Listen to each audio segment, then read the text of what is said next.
I don't need special treatment, just the accommodation I'm entitled to, Marcus said quietly, standing tall despite the pain in his back. But when Mrs. Brooks wrote that impossible calculus problem on the board and challenged him to solve it in front of everyone, she had no idea what was about to happen. What could a 17-year-old black student possibly know about Green's theorem and multivariable calculus? Why was he really refusing to sit down in her class? And how would this mathematical showdown change both their lives forever? Don't miss this powerful story about hidden talents, biased assumptions, and the courage to stand up for yourself, literally and figuratively. Dear viewer, if you are watching my story for the first time, I humbly request you write the location from where you are watching right now, subscribe this channel and press the bell icon now not to miss the notifications of my daily published news stories. Thank you, and let's dive into the full story. Westridge High School prided itself on academic excellence. The hallways gleamed with trophies, and portraits of distinguished alumni adorned the walls. It was mid-October when Mrs. Valencia Brooks strode confidently through the administrative office, her blonde hair perfectly styled and her designer blazer signaling her arrival from one of the city's most prestigious private schools. "We're thrilled to have someone of your caliber joining us mid-semester," Principal Whitman said, shaking her hand firmly. "Our advanced calculus students deserve the best." Valencia smiled with practiced warmth. "After 15 years at Lakeview Prep, I'm ready for a new challenge. I understand Westridge has quite the reputation for mathematics." "Indeed. Our students regularly place at state competitions," the principal beamed. He didn't mention that one particular student was responsible for most of those awards. In the back of the classroom, Marcus Johnson sat quietly reviewing his notes.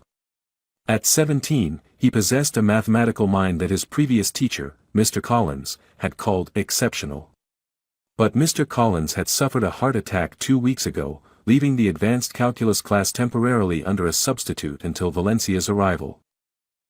Marcus winced as he shifted in his seat. The bruising on his lower back still hadn't healed completely. 3 months ago, another teacher, Mrs. Keller, had physically forced him into a seat after assuming he was being defiant by standing during her class. The rough handling had left him with a back injury that still flared up when he sat too long. "You okay?" whispered Zoe, one of the few students who treated Marcus with genuine respect. Marcus nodded. "Just need to stand soon." He had documentation from his doctor allowing him to stand during classes when needed, but he hated drawing attention to himself. When Valencia entered the classroom for the first time, her gaze swept across the 20 students, mentally categorizing them. Her eyes lingered briefly on Marcus, one of only 2 black students in the advanced class, before turning to the whiteboard. "Good morning. I'm Mrs. Brooks, your new calculus teacher. I expect excellence, discipline, and respect." She wrote her name in precise letters. "I reviewed your last exam scores. While generally acceptable, there's clearly room for improvement." Marcus frowned slightly. Their class average was 94%, among the highest in the school. "We'll begin with a review of Taylor series," Valencia continued, "then move to complex integration techniques that will prepare you for the AP exam." As she distributed her syllabus, Valencia paused at the desks of several students, making small talk. "Your father is Judge Preston, correct?" she asked a blonde girl in the front row. "Yes, ma'am," the girl replied with a smile. "I taught his colleague's daughter at Lakeview."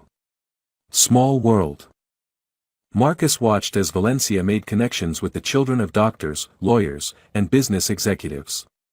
When she reached his desk, she merely placed the syllabus down without comment and moved on. It was going to be a long semester. The following Monday, Marcus arrived at school earlier than usual. His back had been particularly troublesome over the weekend, and he knew he'd need to stand for most of the day.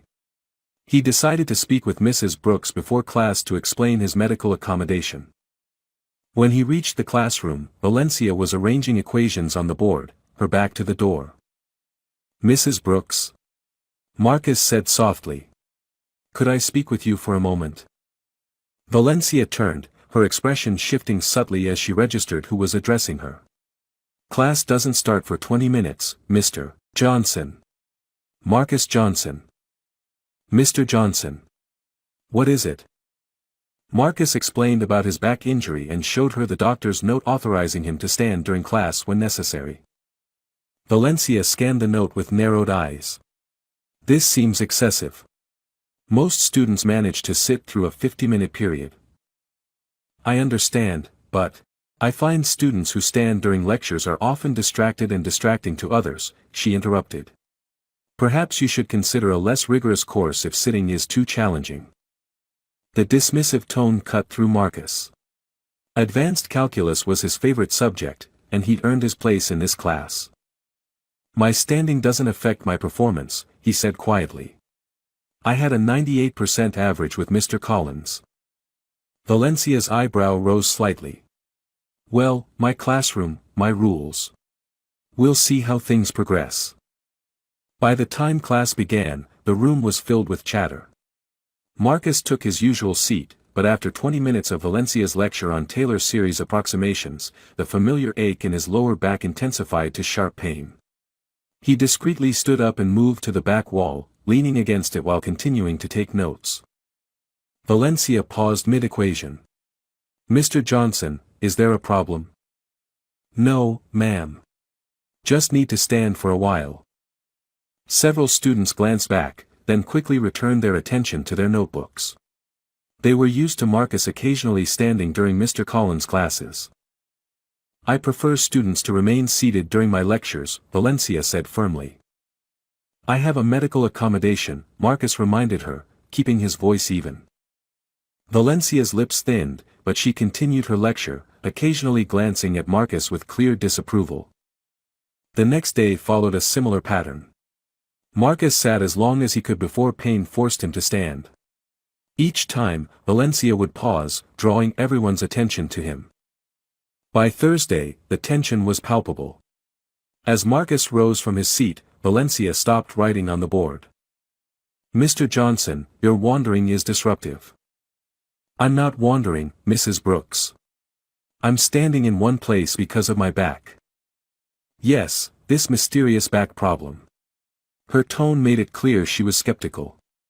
Which conveniently allows you to do whatever you want in my classroom. Zoe spoke up unexpectedly. Mrs. Brooks, Marcus always stood sometimes in Mr. Collins' class too. It's not new. I don't recall asking for your input, Ms. Chen, Valencia replied coldly. After class, Marcus overheard Valencia speaking to another teacher in the hallway. Some students think they deserve special treatment. In my experience, it's usually an attempt to undermine authority. Marcus clutched his textbook tighter and walked away, unseen. That evening, he considered asking his mother to intervene, but decided against it. She worked 2 jobs and was already stressed about bills. Besides, at 17, he felt he should handle his own problems. He'd faced bias before. This was just one more teacher to endure until graduation. Little did he know that Mrs. Brooks was only getting started. By the following week, the atmosphere in the advanced calculus class had transformed completely. What was once a collaborative, engaging environment under Mr. Collins had become a tense battleground of unspoken hostilities. Valencia had divided the class, though perhaps not intentionally, into 2 distinct groups, those she favored and those she merely tolerated. Marcus found himself firmly in the latter category, along with Zoe and a handful of other students who weren't connected to the town's elite families. Today we'll be working on improper integrals, Valencia announced, writing several examples on the board. Marcus had already studied this topic independently, finding the concepts fascinating. When Valencia asked a question about convergence criteria, he raised his hand, but she called on Emma Preston instead. It converges when the integral of the absolute value is finite, Emma answered hesitantly. Very good, Valencia praised, though the answer was incomplete. Marcus kept his hand raised. Yes, Mr. Johnson. Valencia finally acknowledged, her tone suggesting interruption rather than participation. The absolute convergence is sufficient but not necessary, Marcus added. We also need to consider conditional convergence where the integral converges but the integral of the absolute value diverges. The room fell silent. Valencia's expression tightened. That's college-level analysis, Mr. Johnson. We're focusing on the AP curriculum. But Mr. Collins said understanding the full concept helps with. Mr. Collins is not teaching this class, Valencia cut him off sharply. I am. As the lecture continued, Marcus felt the familiar pain creeping up his spine. He shifted uncomfortably, trying to find a position that didn't send shooting pain through his lower back. After 15 more minutes, he couldn't bear it any longer and quietly stood up. Valencia stopped mid-sentence. Mr. Johnson, this is becoming a daily disruption. I'm sorry, Mrs. Brooks, but I can't sit any longer, Marcus explained, his voice calm despite his frustration. Do you stand in all your classes, or just mine? The question carried an unmistakable accusation. Any class that lasts more than 30 minutes, Marcus replied truthfully. My doctors say I shouldn't sit for extended periods until my back heals completely. Valencia's eyes narrowed. Convenient. And how exactly did this injury occur? The classroom grew uncomfortably quiet. Several students shifted awkwardly, aware of the incident with Mrs. Keller that most staff pretended hadn't happened. It was an accident at school, Marcus answered carefully. An accident, Valencia repeated skeptically. Well, your accident is disrupting my teaching. Perhaps you should consider home study until you're capable of proper classroom etiquette. The unfairness of the suggestion burned in Marcus's chest, but he remained outwardly composed. I have an accommodation approved by the school. I'm not violating any rules by standing. Rules can be reconsidered when they interfere with learning. After class, Zoe approached Marcus in the hallway. She's being completely unreasonable. Why don't you talk to Principal Whitman? Marcus shook his head. Whitman was the one who convinced Mrs. Keller to take early retirement instead of facing consequences. He won't help. The next day, Valencia distributed a pop quiz. As she handed Marcus his paper, she paused. I expect you to remain seated during assessments, Mr. Johnson. No exceptions. The quiz contained several challenging problems that went beyond what they'd covered. Marcus recognized them as adaptations from a university-level textbook he'd been studying independently. Despite the difficulty, and the increasing pain from sitting for the full 40 minutes, Marcus completed all problems. When he turned in his paper, Valencia barely glanced at it. We'll see if standing truly doesn't affect your performance, she said quietly. The following morning, Valencia returned the graded quizzes. Most students received BS and CS, with a few as among her favorite students. When she reached Marcus's desk, she placed his quiz face down. Marcus turned it over to see a large red D marked at the top, with "See me after class" written beneath it. He stared in disbelief. He knew his answers were correct. He had double-checked each one. After the other students left, Marcus approached Valencia's desk. Mrs. Brooks, I believe there's been a mistake with my grade. There's no mistake, Mr. Johnson. Your work lacked the necessary rigor and precision. Could you show me where I went wrong? Marcus asked, fighting to keep his voice steady. Valencia pointed to his solution for an improper integral. Your method here is unorthodox and not what I taught in class. But the answer is correct, Marcus pointed out. I used a substitution technique that simplifies the calculation. I don't reward students for deviating from instruction, Valencia replied coldly. Furthermore, your attitude continues to concern me. My attitude? The standing, the challenging questions, the alternative methods. Pattern suggests rebellion, not academic curiosity. Marcus felt a surge of anger but pushed it down. Mrs. Brooks, I've maintained a perfect GPA in mathematics for 3 years. I'm not trying to challenge your authority. I'm just trying to learn while managing my pain. Perhaps, Valencia said, gathering her papers, you should consider whether advanced calculus is the right placement for you at this time. Given your situation. As Marcus left the classroom, the implication was clear. Valencia wasn't just questioning his behavior, she was questioning his ability, his place in advanced mathematics, and, most painfully, his integrity. Something would have to give. The tension reached its breaking point on a rainy Thursday afternoon. The classroom windows streaked with water, creating a somber atmosphere that matched the mood inside. Valencia was writing elaborate differential equations on the board, occasionally turning to ensure students were following along. Marcus had begun the class seated, but after 30 minutes, the familiar burning sensation in his lower back forced him to stand. He moved quietly to his usual spot against the back wall, notebook in hand. Valencia paused mid-equation, her chalk hovering against the board. Without turning, she said, "Mr. Johnson, I believe I've made my expectations about remaining seated quite clear." "Yes, Mrs. Brooks, but my doctor's note is becoming a convenient excuse," she finished, finally turning to face him. Her expression was calm, but her eyes held something Marcus recognized immediately, the look of someone who believed they were about to win a battle. The other students watched in uncomfortable silence. Even Valencia's favorites seemed uneasy with the confrontation. "It's not an excuse," Marcus replied evenly. "It's a medical necessity." Valencia set down her chalk and folded her arms. "You know, Mr. Johnson, I've been teaching for 20 years, and I've noticed an interesting pattern. Some students who struggle with the material find ways to draw attention elsewhere, to create distractions." The implication hung in the air. Several students glanced at Marcus sympathetically, knowing his mathematical abilities were exceptional. "I don't struggle with calculus," Marcus stated, keeping his voice calm despite the anger building inside him. "Your recent quiz suggests otherwise," Valencia countered. "AD is hardly exemplary performance. That grade doesn't reflect my understanding of the material." Valencia's eyebrow arched.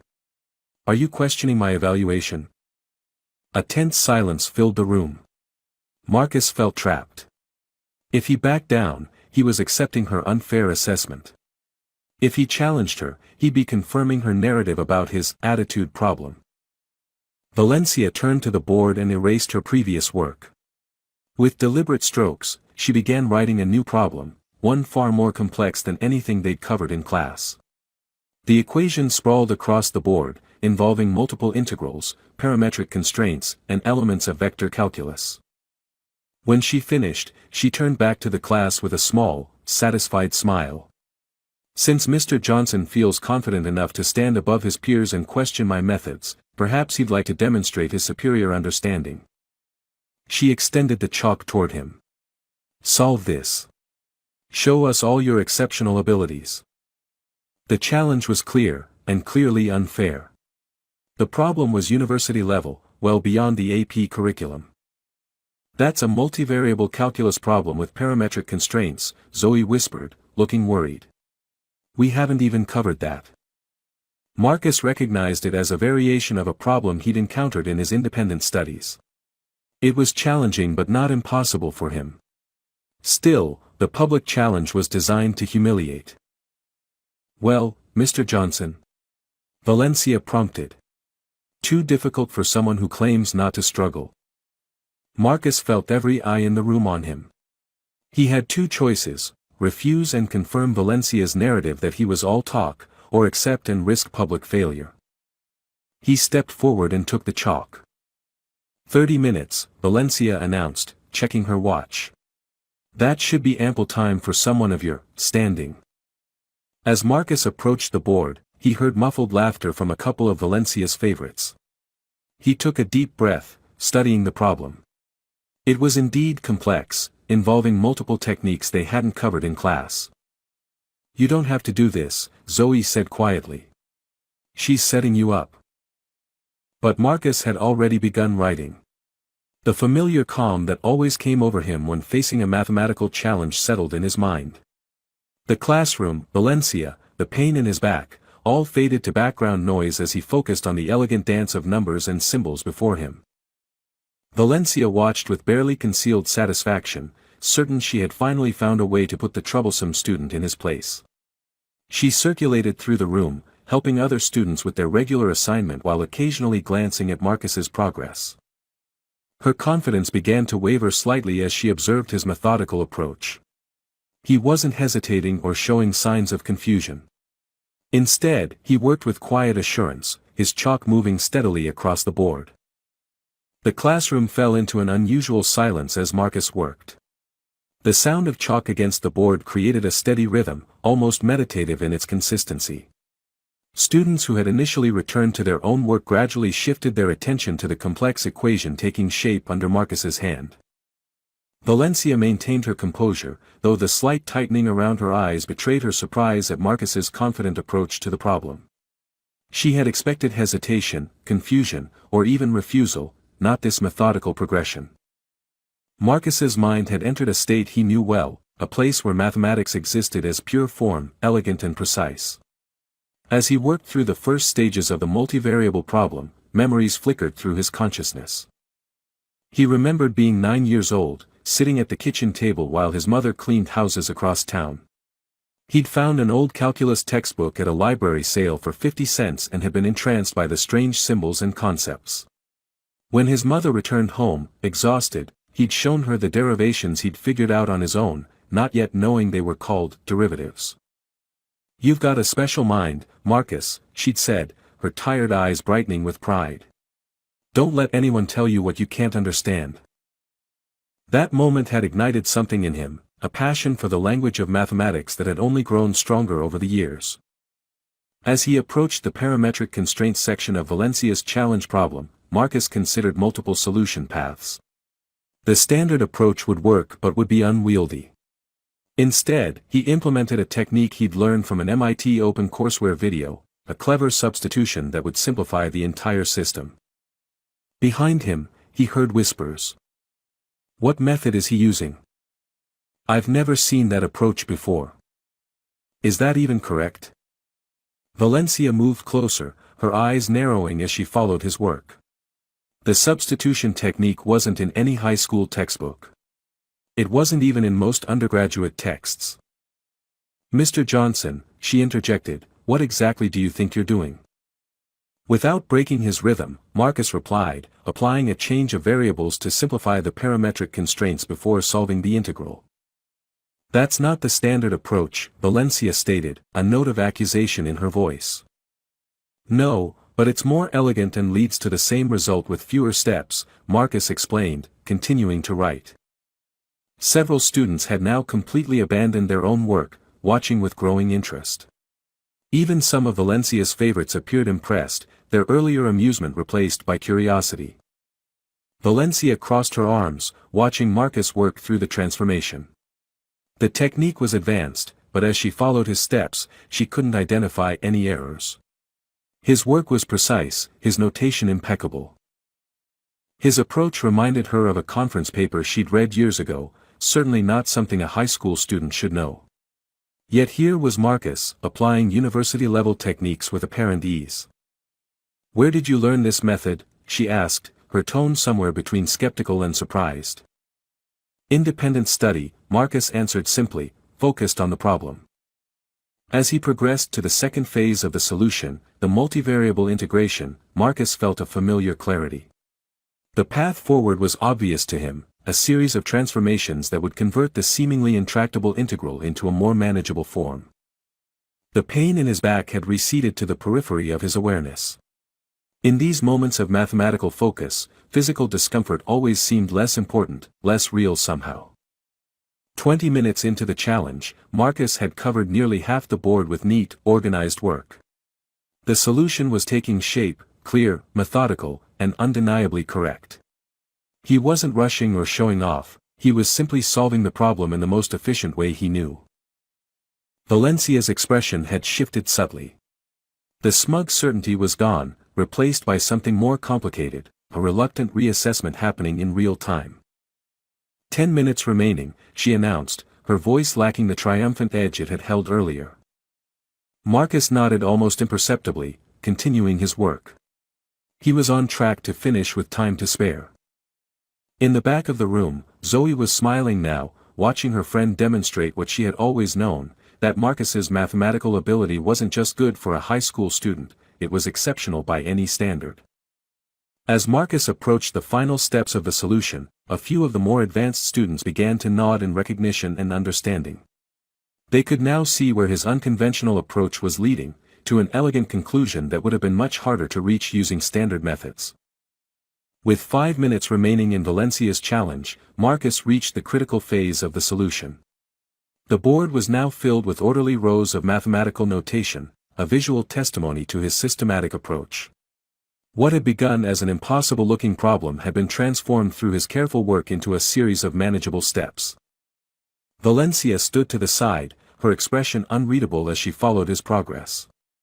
The classroom remained unusually quiet, the typical shuffling and whispers replaced by focused attention. Marcus paused briefly, considering the final integration.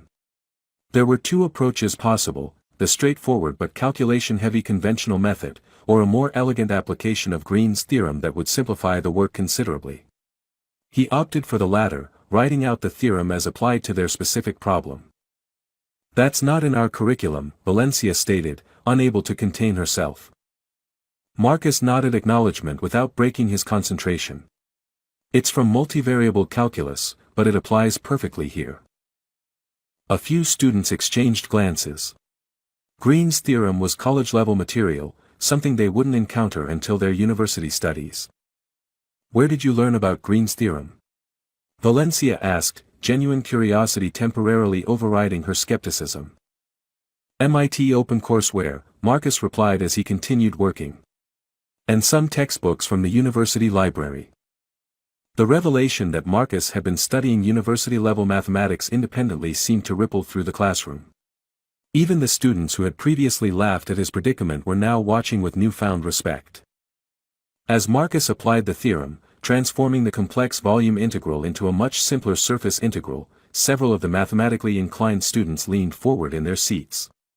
They could sense the elegance of the approach even if they didn't fully understand every step. "He's actually going to solve it," whispered Emma Preston to her neighbor, surprise evident in her voice. With 2 minutes remaining, Marcus began the final calculations.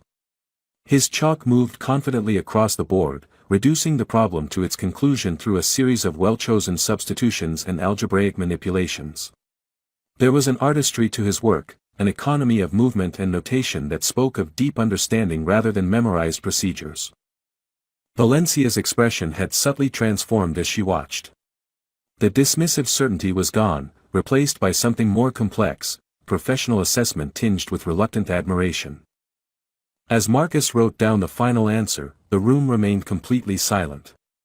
He underlined the result twice, placed the chalk on the ledge, and turned to face the class. "The answer is 2π superscript 2/7, he stated quietly. "There are other ways to solve it, but this approach minimizes computational complexity." Valencia stepped forward to examine his work carefully. The class watched, tension building as she traced his steps from beginning to end. For a long moment, she said nothing, her eyes moving methodically across his equations. Marcus stood patiently, his back beginning to ache again now that the mathematical flow state had receded.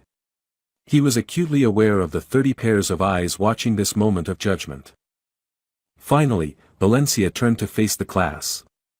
"Mr. Johnson has applied advanced techniques not covered in our curriculum," she began, her tone measured. "His approach utilizes Green's theorem and change of variables techniques typically taught in second-year university courses."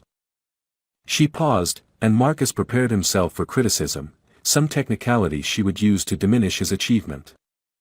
"His solution," Valencia continued, "is both correct and remarkably elegant." A murmur of surprise rippled through the classroom. No one had expected such a clear acknowledgement. "However," she added, her voice firming again, "while Mr. Johnson has demonstrated considerable mathematical knowledge, this doesn't change classroom expectations regarding proper deportment." And there it was, the pivot back to control, to authority. Marcus had won the mathematical challenge but not the larger battle. As the class bell rang, students gathered their materials, many casting impressed glances toward Marcus. A few even nodded in respect or offered small smiles. "Dude, that was amazing," said Tyler, a student who had previously ignored Marcus. "Where did you learn all that?" Before Marcus could answer, Zoe joined them. "Marcus has been studying advanced math for years," she said proudly. "He won the state mathematics championship last spring. Didn't you know?" Tyler looked genuinely surprised. "No, I had no idea." As students filed out, Valencia remained at her desk, seemingly absorbed in paperwork. But her slightly furrowed brow betrayed deeper thoughts. Marcus gathered his notebook slowly, the pain in his back returning in full force after standing so long at the board. As he prepared to leave, Valencia finally looked up. "Mr. Johnson," she called. "A moment, please." Marcus approached her desk, unsure what to expect. "Your mathematical abilities are." She paused, searching for the right word, unexpected. "Why haven't you mentioned your competition achievements or advanced studies?" The question caught Marcus off guard. "I didn't think it was relevant to mention them." "Not relevant?" Valencia's eyebrows rose. "You're functioning at a university level in a high school AP class, and you didn't think that was worth mentioning?" "Mr. Collins knew," Marcus said simply. "He gave me additional materials to study." Valencia's expression shifted slightly. "I see." She gathered her papers into a neat stack. "That will be all for today, Mr. Johnson." As Marcus left the classroom, he felt a complex mix of emotions: satisfaction at solving the problem, frustration at Valencia's continued resistance, and uncertainty about what would happen next. Little did he know that the dynamic had already begun to shift in ways that would soon become apparent to everyone. The day after Marcus's mathematical demonstration, an unusual tension hung in the air of the advanced calculus classroom. Students entered in small groups, conversations hushed as they glanced toward both Marcus's empty seat and Valencia's desk. When Marcus finally arrived, just before the bell, several classmates acknowledged him with newfound respect, a nod, a smile, a quiet "hey." He made his way to his desk, notebook in hand, aware of the subtle shift in the classroom's social dynamics. Valencia entered moments later, her expression composed but somehow different, the sharp edges of her earlier certainty slightly softened. "Good morning," she began, setting her materials on the desk. "Before we continue with our scheduled lesson, I'd like to address yesterday's impromptu demonstration." The class fell silent, all eyes moving between Valencia and Marcus. "Mathematics," Valencia continued, "is not merely about following procedures or memorizing formulas. At its highest levels, it requires creative insight and elegant problem-solving approaches. Yesterday, we witnessed an example of this." She gestured toward the board, where faint traces of Marcus's work remained despite being erased. "Mr. Johnson's solution employed techniques beyond our curriculum, demonstrating a deep understanding of mathematical principles." Marcus sat perfectly still, surprised by this public acknowledgement. "That said," Valencia added, her tone shifting subtly, "our classroom operates within specific parameters. Advanced knowledge doesn't exempt anyone from classroom protocols." Just as the pendulum seemed to swing back toward criticism, an unexpected voice spoke up. "Mrs. Brooks," said Emma Preston from the front row, "did you know Marcus won the state math championship last year?" The question hung in the air. Valencia's expression revealed the answer before she spoke. "I was not aware of that," she admitted, her gaze shifting to Marcus. "He beat seniors from prep schools," Emma continued, surprising everyone with her defense of Marcus. "My cousin from Westmont Academy was there. He said Marcus solved problems the judges didn't expect any high school student to manage." Another student joined in. "He tutors a bunch of us in the math lab after school sometimes. And he never sits down during those sessions either," added Tyler. "We all knew about his back." Valencia's composed exterior showed the faintest crack, a slight tightening around her eyes suggesting she was processing new information that challenged her assumptions. "Mr. Johnson," she said finally, "perhaps you could explain your background in mathematics for those who may not be aware." All eyes turned to Marcus. He shifted uncomfortably, unused to being the center of attention. "I've always enjoyed math," he began simply. "When I was younger, my mom worked late, so I spent a lot of time at the library. They had college textbooks in the reference section, and the librarian let me study them." "Self-taught?" Valencia questioned, an undercurrent of skepticism still present in her voice. "Initially," Marcus nodded. "Then in freshman year, Professor Williams from State University visited our school for a STEM event. He noticed I was working on some calculus problems and offered to mentor me. Professor James Williams. Valencia's expression changed noticeably. The chair of mathematics at State. Yes, Marcus confirmed. We meet twice a month. He's helped guide my studies for the past 3 years. The revelation of Marcus's connection to a renowned mathematician seemed to strike Valencia more forcefully than his problem-solving demonstration. I see, she said, her tone now genuinely thoughtful. And these championships Ms. Preston mentioned? 3 state competitions, Marcus acknowledged reluctantly. And the national qualifier last year. Zoe, unable to contain herself, added proudly, he placed 4th nationally. The only public school student in the top 10. A murmur spread through the classroom. Many students knew Marcus was good at math, but few understood the extent of his accomplishments. Valencia took a moment before responding, her initial narrative about Marcus visibly crumbling. Mr. Johnson, your achievements are certainly impressive, she conceded. Though I'm curious why they weren't mentioned in your student file. The school focuses more on team sports achievements, Zoe interjected, a hint of criticism in her tone. Individual academic accomplishments don't get the same attention. Valencia nodded slowly, absorbing this. Thank you for that context. She turned back to the class at large. Let's begin today's lesson on differential equations. As Valencia began writing on the board, the dynamic in the room had subtly but definitively shifted. Students glanced at Marcus with new understanding, while Valencia's teaching took on a slightly more measured quality, as if she was now aware that at least one student might know more than she had initially assumed. Halfway through the lesson, when the familiar pain forced Marcus to stand and move to his usual position against the wall, Valencia paused only briefly, then continued without comment. The absence of confrontation spoke volumes. After class, several students lingered to speak with Marcus, asking questions about the state competition and his university-level studies. The social barrier that had separated him from many of his classmates seemed to have thinned overnight. As the students dispersed, Valencia called out, Mr. Johnson, could you stay for a moment? Marcus approached her desk cautiously, unsure what to expect. Your solution yesterday, she began, her professional mask firmly in place, using Green's theorem. It reminded me of an approach in a paper published in the American Mathematical Monthly last year. Professor Williams co-authored that paper, Marcus replied. He showed me how the technique could be applied to various problems. For the first time, Valencia looked genuinely surprised. You've studied published mathematical research? Some, Marcus acknowledged modestly. Mostly in analysis and multivariable calculus. Valencia regarded him thoughtfully, reassessing everything she had assumed about him. I misjudged you, Mr. Johnson, she said finally, the words clearly difficult for her. That doesn't happen often.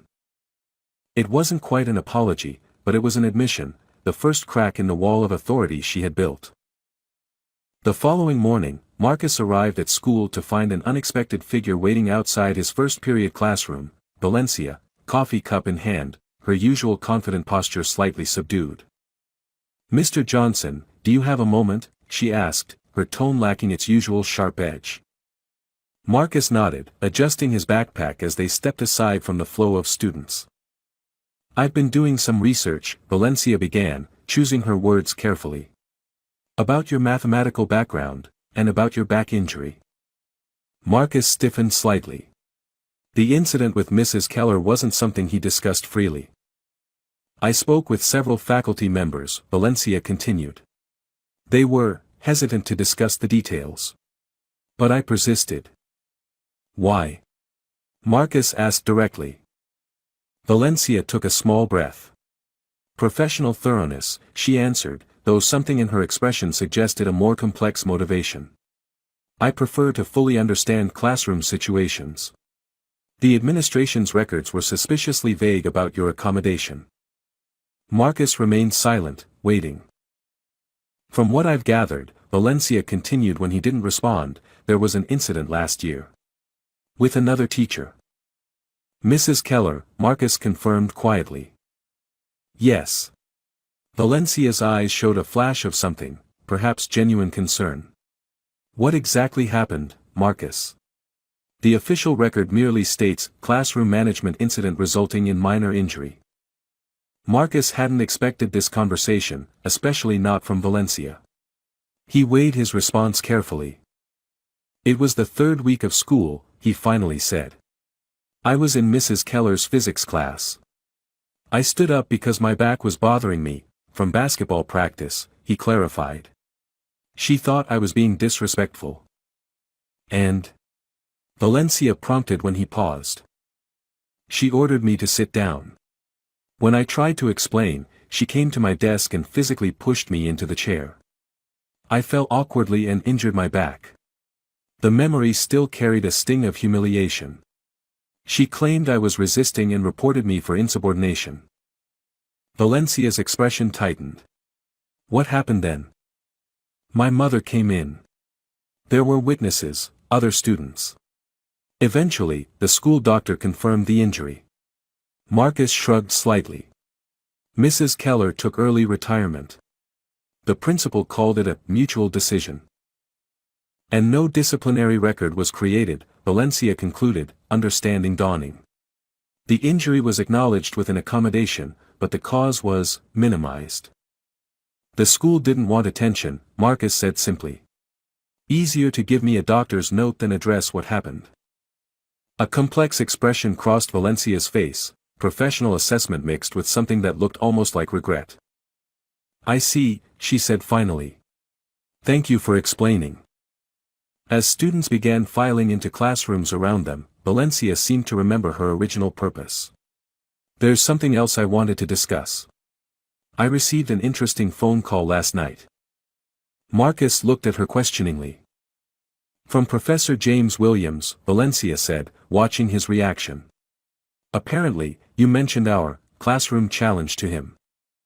I didn't, Marcus corrected. Zoe's mother works at State University.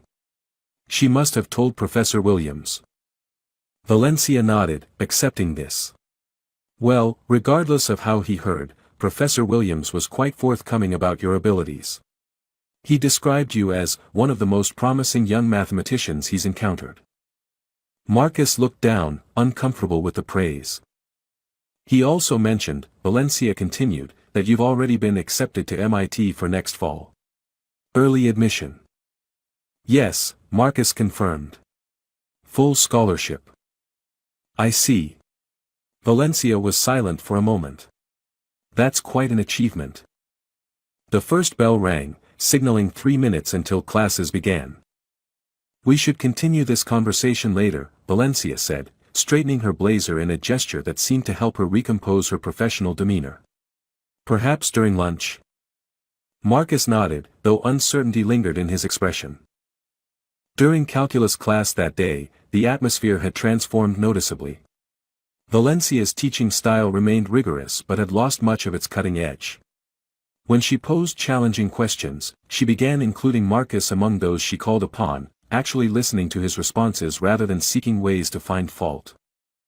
When Marcus stood halfway through class, Valencia merely nodded slightly in acknowledgement before continuing her lecture. After class, several students approached Marcus with questions about the homework, treating him with a new respect.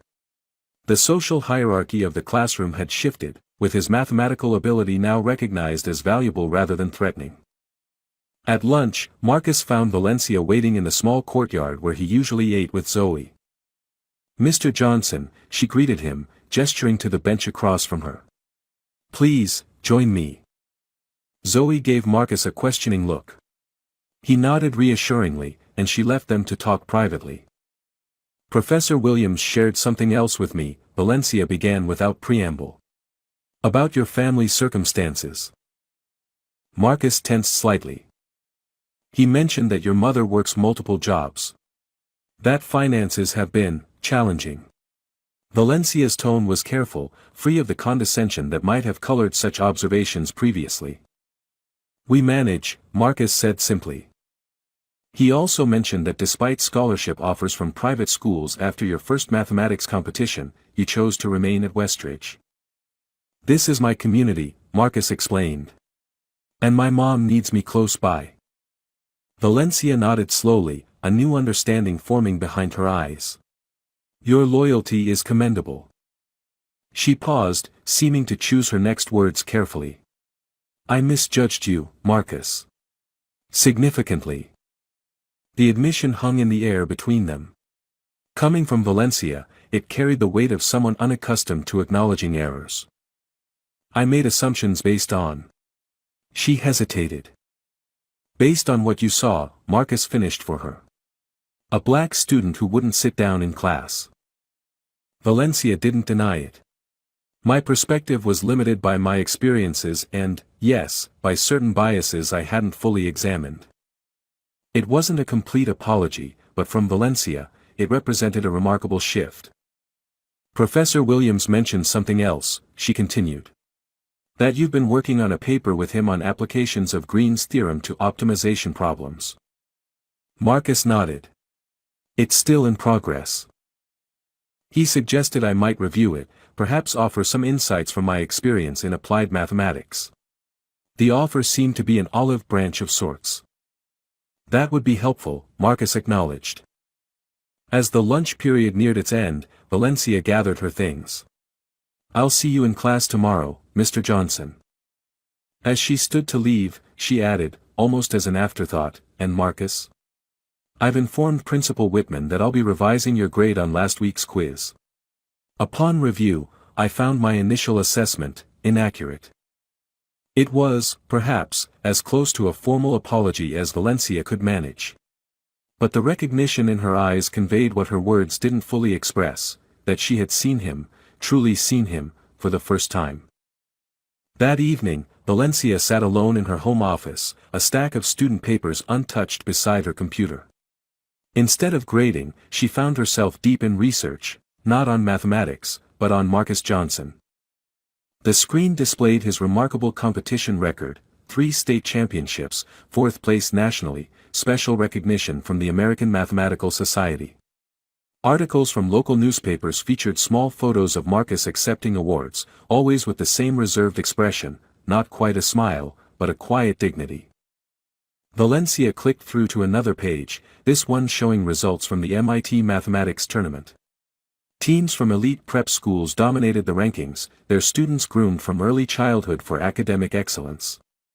And then, standing out in the individual rankings, Marcus Johnson, representing a public high school with limited resources, outperforming students with every possible advantage.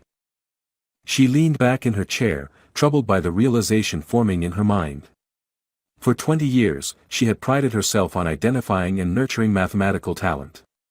Yet she had completely misjudged Marcus, not because his ability was hidden, but because she had been unable to see past her own preconceptions. Her phone chimed with an incoming email. It was from Professor Williams, with a PDF attachment labeled Green's Theorem Applications, Draft Paper, co-authored with M. Johnson. Valencia opened the document and began reading.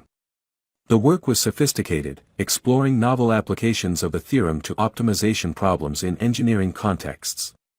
Marcus's contributions were clearly identified in the footnotes, original insights that extended the theoretical framework in unexpected directions. This was university-level research, possibly publication-worthy. And it had been produced by a student she had nearly driven from her classroom. Valencia closed her laptop slowly, confronting uncomfortable truths about herself. Throughout her career at Lakeview Prep, she had worked almost exclusively with privileged students whose parents were doctors, lawyers, and executives. Her mental image of mathematical talent had become inextricably linked with certain backgrounds, certain behaviors, even certain appearances. When Marcus had stood rather than sat, when he had offered alternative approaches rather than following her prescribed methods, she had interpreted these actions through a lens of defiance rather than necessity or insight. The realization was professionally humbling and personally disturbing. The following morning, Valencia arrived at school earlier than usual. She had made a decision overnight, one that didn't come easily to her. She found Principal Whitman in his office, reviewing the day's announcements. Valencia, he greeted her with practiced cordiality. What can I do for you? I'd like to discuss a student, she began, taking a seat opposite his desk. Marcus Johnson. Whitman's expression became guarded. Is there a problem? Not with Marcus, Valencia replied carefully.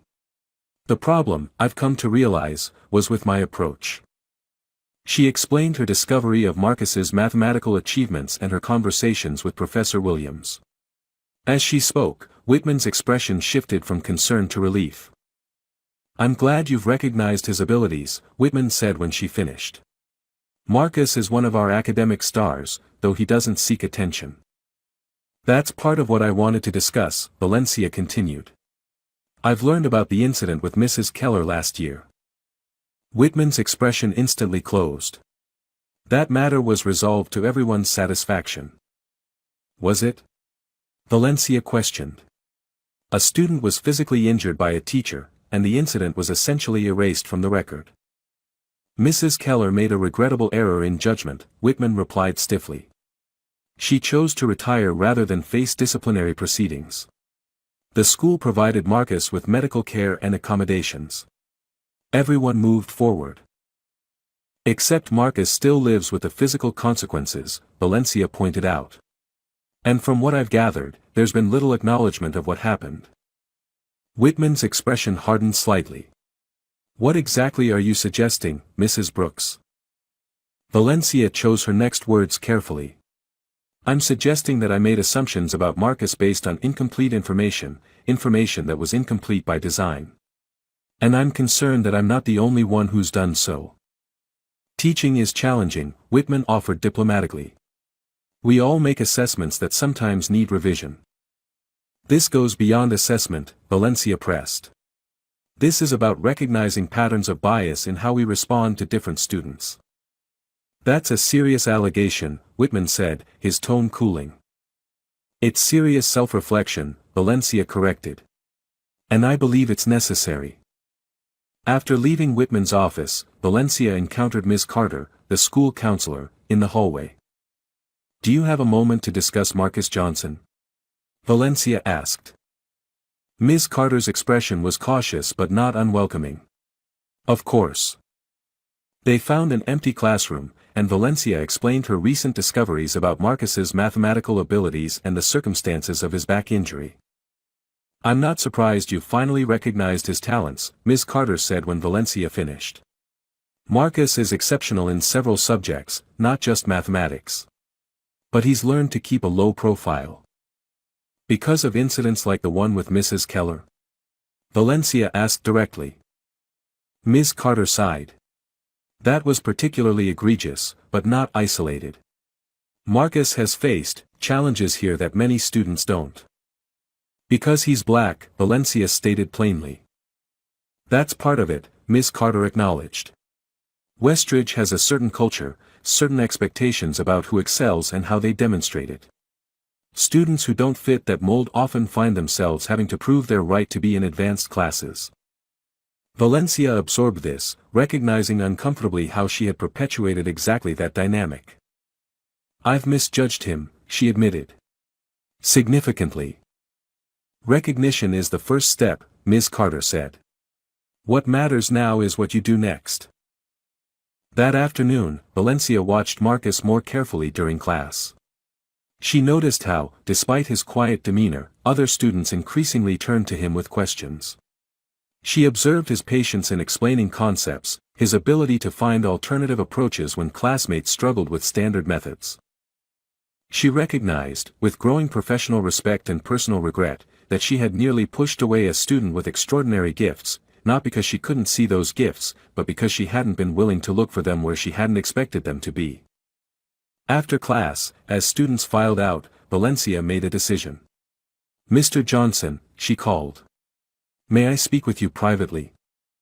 Marcus approached her desk, his expression guarded but not hostile. Valencia met his gaze directly. I owe you an apology, she said simply. A significant one. The classroom was empty except for Valencia and Marcus. Through the windows, afternoon sunlight cast long shadows across the desks. Valencia gestured for Marcus to take a seat opposite her desk, then reconsidered. Actually, would you prefer to stand? For your comfort. The small consideration, acknowledging his need rather than seeing it as defiance, didn't go unnoticed by Marcus. He nodded appreciatively and remained standing. "I've been reflecting extensively on our interactions," Valencia began, her tone more personal than the professional distance she typically maintained. "I made serious misjudgments about you, your abilities, and your intentions." She paused, seeming to search for the right words. "I've spent 20 years teaching at private schools where certain patterns of behavior and achievement were expected. When you didn't conform to those patterns, I interpreted that as deficiency rather than difference." Marcus listened silently, his expression careful. "I've spoken with Professor Williams," Valencia continued. "He shared your paper with me, your work on Green's theorem applications. It's remarkable, especially coming from a high school student." "Thank you," Marcus said simply.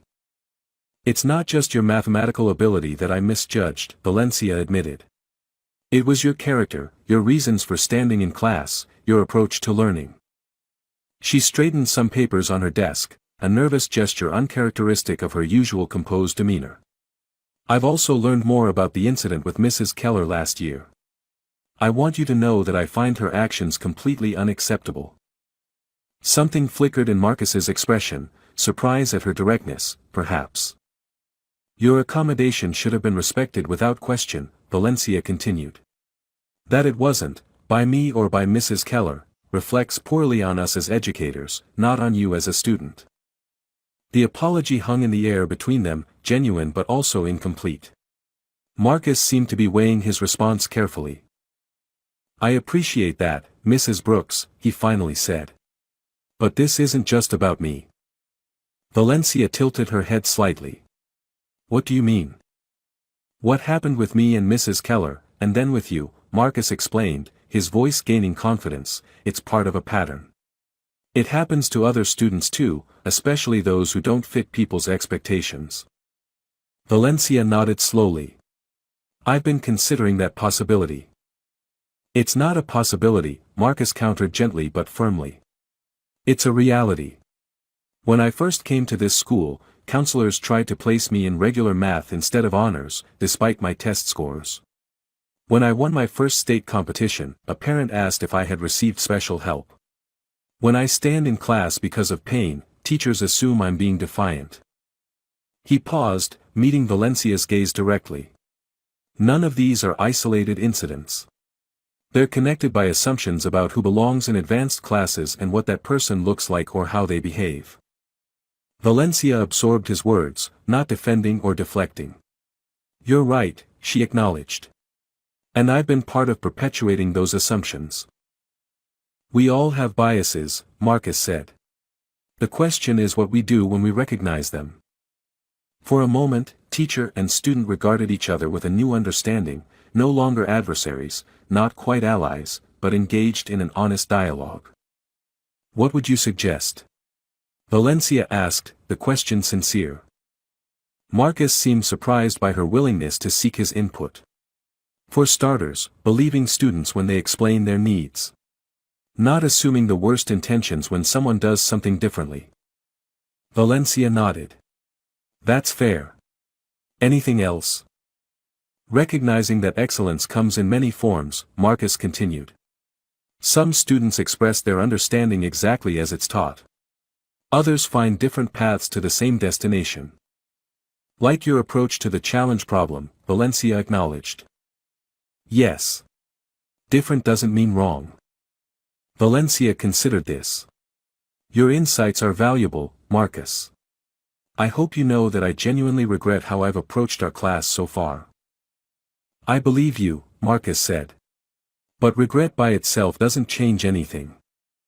The directness of his response, respectful but uncompromising, caught Valencia slightly off guard.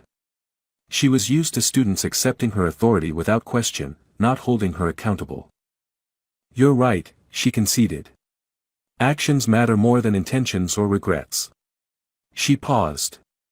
"I'm open to suggestions about how I might do better, both with you and with the class as a whole." Marcus considered this invitation. "For me personally, simply respecting my need to stand is enough. I don't need special treatment, just the accommodation I'm entitled to." Valencia nodded. Of course. And for the class? Perhaps, Marcus suggested thoughtfully, creating more opportunities for students to demonstrate understanding in different ways. Not everyone thinks linearly or expresses ideas the same way. That's valuable feedback, Valencia said. I've always prided myself on maintaining high standards, but I'm realizing that rigid expectations about how students meet those standards might actually be limiting learning. A subtle shift had occurred between them, a teacher genuinely learning from her student, and a student allowed to be heard not just on mathematical concepts but on the process of education itself. There's something else I'd like to discuss, Valencia said. Your paper with Professor Williams. I've reviewed it, and I have some thoughts that might strengthen the engineering applications section, if you're interested. Marcus's expression brightened with genuine interest. I'd appreciate that. We've been struggling with some of the practical applications. Perhaps we could meet weekly to discuss it, Valencia suggested. Outside regular class hours, of course. That would be helpful, Marcus agreed. As their conversation concluded, Valencia extended her hand. Thank you for your honesty, Marcus. It couldn't have been easy. Marcus shook her hand, a small but significant gesture of mutual respect. Thank you for listening. That's not always a given. As he turned to leave, Valencia called after him. One more thing, Marcus. He paused at the door. I've revised the grading scheme for our upcoming project, she said. Students will have multiple options for demonstrating mastery, including some approaches that draw on more advanced concepts, for those who are interested. The corners of Marcus's mouth lifted slightly, not quite a smile, but an acknowledgement of a meaningful change. I think a lot of students will appreciate that opportunity. After he left, Valencia remained at her desk, reflecting on their conversation. For 20 years, she had seen herself as the authority, the one who imparted knowledge. Today, she had been the student, learning lessons about education, and about herself, that no teaching credential program had ever taught her. It was humbling. It was necessary. And it was just the beginning. The changes in Valencia's advanced calculus class didn't happen overnight, but they were unmistakable. Each day brought subtle shifts in teaching approach, classroom dynamics, and most notably, in how Valencia herself engaged with her students. 1 week after her conversation with Marcus, Valencia arrived at class with an unexpected announcement. Today, she began, setting her materials on the desk, we're going to explore multiple approaches to optimization problems. Rather than prescribing a single method, I'd like us to consider various techniques and their relative advantages. She glanced briefly at Marcus, who stood at his usual spot by the wall. Their eyes met in a moment of mutual understanding before she continued. I'll be dividing you into groups of 3. Each group will receive a different optimization problem and will explore at least 2 distinct solution methods. As Valencia assigned the groups, students noticed something different. She had carefully balanced each team to include different skill sets and perspectives. Marcus found himself grouped with Emma Preston and Tyler Rodriguez, creating a collaboration that would have seemed unlikely just weeks before. For each problem, Valencia explained, consider not just how to find the answer, but the elegance and efficiency of your approach. Mathematics isn't merely about reaching the correct result, it's about the journey and the insights gained along the way. As the groups began working, Valencia circulated through the classroom, offering guidance but also asking questions that prompted deeper thinking. When she reached Marcus's group, she observed their progress with interest. I see you're considering both Lagrange multipliers and a geometric approach, she noted. Excellent. What are the trade-offs between these methods? The discussion that followed was rich and engaging, with Marcus explaining concepts clearly while also genuinely listening to his groupmates' perspectives. Emma, once firmly in Valencia's favored category, was now collaborating as an equal with Marcus, while Tyler contributed practical insights about visualization. Near the end of class, Valencia invited each group to briefly share their approaches. As different teams presented, a new atmosphere emerged, one of collaborative exploration rather than competitive performance. What I'm seeing today, Valencia observed, is exactly what mathematics should be, not a rigid set of procedures, but a flexible, creative discipline with multiple valid approaches. Her gaze swept across the classroom, inclusive rather than evaluative. Every one of you has something valuable to contribute to our collective understanding. After class, several students lingered, engaged in continued discussion about the problems they'd explored. Marcus, still standing by the wall, found himself at the center of a small group asking questions about his approach to a particularly challenging aspect. Valencia observed this organic peer teaching with quiet approval before approaching. "Mr. Johnson," she said, "I've been thinking about our previous discussion regarding classroom accommodations." Marcus looked at her questioningly. "I've ordered a specialized standing desk," Valencia explained. "It should arrive next week. I thought it might provide a more comfortable option than standing against the wall, while still addressing your needs." The gesture, practical but also symbolically important, clearly caught Marcus by surprise. "That's very considerate, Mrs. Brooks. Thank you." "It's a reasonable accommodation," Valencia replied simply. "Something I should have considered from the beginning." As students dispersed, Zoe approached Marcus. "Is it just me, or has Mrs. Brooks been body-snatched by aliens?" she whispered, only half joking. "She actually smiled today. Twice." Marcus shook his head. "Not aliens. Just growth, maybe." The following week brought another change. As students entered the classroom, they noticed a new addition, a tall desk positioned at the side of the room, with a stool that could be used for occasional sitting if needed. "Your standing desk, Mr. Johnson," Valencia noted as Marcus entered. "Please let me know if it meets your needs." Throughout the period, Marcus used the standing desk comfortably, able to write and work without the physical strain of his previous position. Other students noticed this accommodation not as special treatment, but as a reasonable adjustment that allowed their classmate to participate fully. Midway through the class, Valencia introduced a concept that surprised everyone. "Today, I'd like to invite Mr. Johnson to share some insights on applications of Green's theorem that extend beyond our curriculum," she announced. "He's been doing advanced research in this area with Professor Williams at State University." Marcus hesitated briefly, unused to being in the spotlight, but Valencia's encouraging nod prompted him forward. Using the main whiteboard, he began explaining the theorem's applications to optimization problems in engineering contexts, the focus of his paper with Professor Williams. As he spoke, his natural teaching ability emerged. Complex concepts were made accessible through clear examples and intuitive explanations. Even students who sometimes struggled with calculus found themselves engaged by his approach. Valencia observed from the side, occasionally adding connections to their curriculum but primarily allowing Marcus to lead the discussion. The reversal of roles, teacher becoming student, student becoming teacher, created a powerful model of mutual respect and collaborative learning.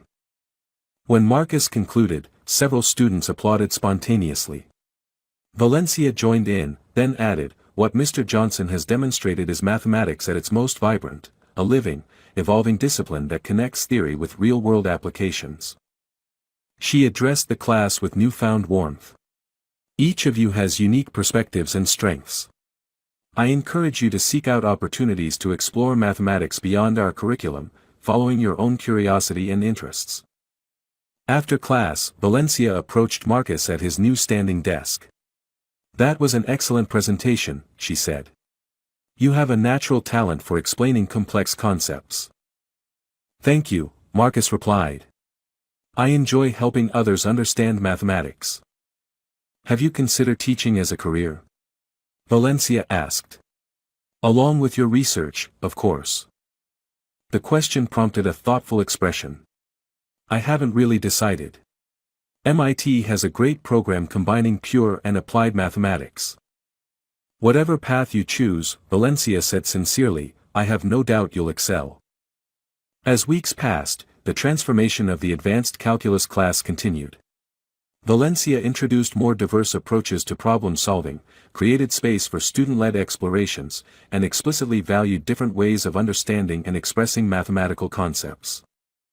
The standing desk became simply another feature of the classroom, unremarkable in its presence but significant in what it represented, a visible reminder that accommodating differences enhanced rather than diminished the learning environment. Most notably, Valencia herself had changed. The rigid authority figure who had arrived mid-semester had evolved into a more reflective, responsive educator who maintained high standards while recognizing that excellence could manifest in diverse ways. One afternoon, as students worked in groups on a challenging project, Valencia observed Marcus guiding several classmates through a difficult concept. His patience, clarity, and genuine desire to help others succeed reflected qualities she had initially failed to see beneath his quiet exterior. In that moment, Valencia recognized that she hadn't just taught mathematics this semester, she had also been taught, by a student whose courage and dignity had prompted her to re-examine long-held assumptions about teaching, learning, and the many forms excellence could take. It was a lesson she wouldn't forget. On the final day of the semester, Westridge High School buzzed with pre-holiday energy. Students rushed through hallways exchanging cards and small gifts, their minds already half departed for winter break. But in Valencia's advanced calculus class, a different atmosphere prevailed, one of reflection and meaningful closure. As students settled into their seats, with Marcus standing comfortably at his now familiar desk, Valencia surveyed the classroom with quiet satisfaction. The physical space looked much as it had months ago, but the invisible dynamics had transformed completely. Before we conclude our semester, Valencia began, I'd like to take a moment to acknowledge something important. The class quieted, attentive in a way they wouldn't have been weeks earlier. When I arrived at Westridge, Valencia continued, I brought with me certain expectations about teaching and learning. About what mathematical excellence looks like and how it should be expressed. She paused, her gaze moving thoughtfully across the classroom. Those expectations were challenged in this room, and I'm grateful for that challenge. It's reminded me that true education is never one-directional. Several students glanced toward Marcus, understanding the unspoken reference. Mathematics, Valencia continued, like all disciplines worth studying, thrives on diverse perspectives and approaches. Rigidity, in thinking, in teaching, in learning, limits potential rather than enhancing it. She moved to stand beside Marcus's desk in a symbolic gesture that wasn't lost on the class. Sometimes the most valuable lessons come from unexpected sources. Sometimes we must stand, literally or figuratively, in unfamiliar positions to gain new insights. Marcus looked up, meeting her gaze with quiet understanding. As we move forward, Valencia concluded, I encourage each of you to question assumptions, your own and others. To recognize that excellence comes in many forms. And to remember that every person in this room has something valuable to contribute. After distributing the semester's final assignment, a creative exploration of calculus applications in students' areas of interest, Valencia announced one last surprise. For those interested in exploring mathematics beyond our curriculum, I'm establishing an informal study group next semester. Professor Williams from State University has agreed to occasionally join us as a guest mentor.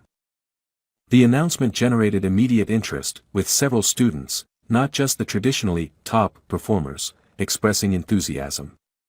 Valencia noted with particular satisfaction how Marcus's eyes lit up at the prospect. As the class ended and students began gathering their belongings, Valencia watched the changed dynamics with quiet pride. Emma and Tyler chatted animatedly with Marcus about their joint project. Zoe and several others clustered around the standing desk, exchanging contact information for the study group. When the room had emptied except for Valencia and Marcus, she approached him one last time. Mr. Johnson, she began, then corrected herself. Marcus. I wanted to thank you. He looked at her questioningly. Your resilience, your dignity in the face of unfair treatment, both from me and from others, has been a profound lesson, Valencia explained. You could have responded with anger or disengagement. Instead, you continued to excel, to help others, to stand both literally and figuratively for your right to learn in your own way. Marcus absorbed her words thoughtfully. I've had practice, he said simply. And good examples. My mother never lets obstacles become excuses. Valencia nodded. She's raised a remarkable young man. She's done her best, Marcus acknowledged. And she's taught me that how people treat you says more about them than about you. The wisdom in his words, coming from a 17-year-old who had faced challenges many adults never encountered, struck Valencia deeply. "I've learned more from you this semester than you've learned from me," she admitted. "And that's as it should be. The best teaching flows in multiple directions." As Marcus prepared to leave, Valencia added one final thought. "The university where I completed my graduate work has a summer research program for promising mathematicians.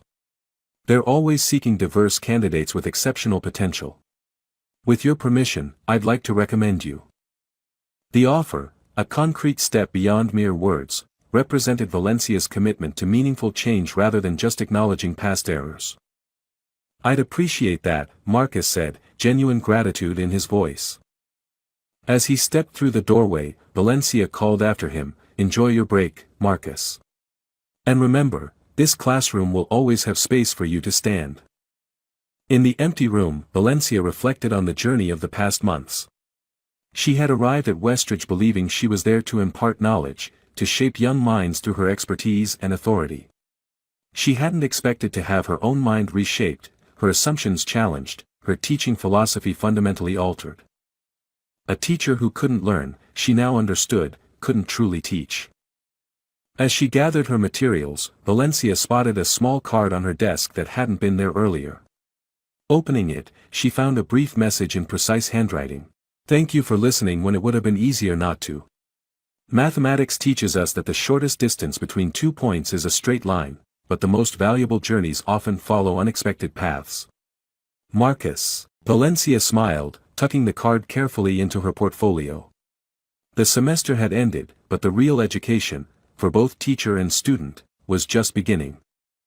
In that classroom, a young man had stood his ground, not out of defiance but out of necessity and dignity. And in witnessing that stand, a teacher had learned to see beyond her assumptions to the extraordinary potential that had been there all along. Sometimes, the most important calculus wasn't found in textbooks, but in the complex human equations of growth, change, and understanding. And sometimes, the most valuable lesson was simply learning to stand, and to let others stand, in one's own unique way. Dear friend, behind every difficult student is a story we haven't heard yet. This tale reminds us that our assumptions about others, especially those who look different from us or express themselves in ways we don't expect, often say more about our own biases than about them. When we truly see each person as an individual with unique gifts and challenges, we transform not just their experience, but our own understanding of what excellence can look like. If this story touched your heart or made you think differently about the assumptions we make, please like this video and subscribe to our channel. Together, we can create a world where everyone has the space to stand in their own brilliance.